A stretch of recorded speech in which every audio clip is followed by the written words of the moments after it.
नमस्ते, अस्सलाम यूपीएस, वालेकुम एनपीएस दोस्तों, या आप सब ओपीएस कैसे हैं? मैं AKI हूँ। तीनों में चलिए तो कौन आज फिर बेहतर? एक वीडियो को देखना सरकारी शुरू करते हैं। कर्मचारी चुने क्या विकल्प? मोदी सरकार ने पेंशन स्कीम के तहत नई योजना को मंजूरी दी है। ये तीसरी पेंशन योजना है जिसका यूपीएस यानी यूनिफाइड पेंशन स्कीम नाम है। हालांकि इस पर विवाद भी शुरू हो चुका है, लेकिन क्या आप जानते हैं यूपीएस, एनपीएस और ओपीएस में क्या अंतर है? चलिए इसको समझते हैं, फिर आप खुद ही समझ जाएंगे कि आखिर इस पर विवाद हो क्यों रहा है। शुरुआत करते हैं नई और तीसरी पेंशन योजना यूपीएस से। यूपीएस क्या है? हालांकि अब तक तो कई प्लेटफॉर्म्स के जरिए कमोबेश आप ये जान ही चुके होंगे कि यूपीएस आखिर है क्या, लेकिन हम आपको इसकी जानकारी गहराई तक देंगे।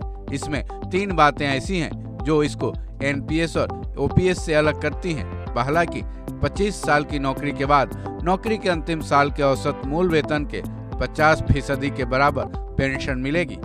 इसमें कर्मचारियों का अंशदान एनपीएस की मौजूदा व्यवस्था के 10% के बराबर ही रखा गया है, जबकि सरकार ने अपने अंशदान को 14 से बढ़ाकर 18.5% करने का फैसला लिया है। यूपीएस में family pension, guaranteed minimum pension और रिटायरमेंट के बाद एक मुश्त भुगतान का प्रावधान है।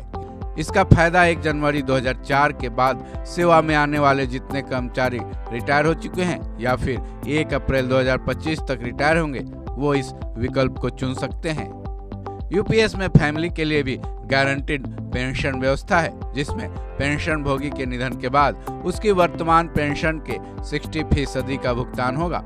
साथ ही इस पर 60% डीआर भी दिया जाएगा। इसमें एक और विकल्प भी है, जिसके मुताबिक अगर कोई कर्मचारी 10 साल की नौकरी के बाद ही जॉब छोड़ देता है तो उसको कम से कम 10,000 रुपए की पेंशन मिलेगी।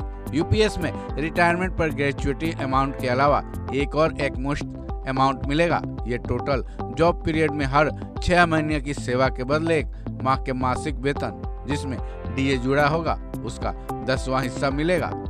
एनपीएस क्या है? एनपीएस यानी नेशनल पेंशन स्कीम को 2004 में केंद्र सरकार ने शुरू की थी, जिसमें कई राज्य सरकारों की सहमति भी थी। इस योजना के तहत कर्मचारी रिटायरमेंट के वक्त अधिकतम 60% पैसे ही निकाल सकता है, जबकि बाकी के 40% अमाउंट के एन्युटी प्लान खरीदने पड़ते हैं।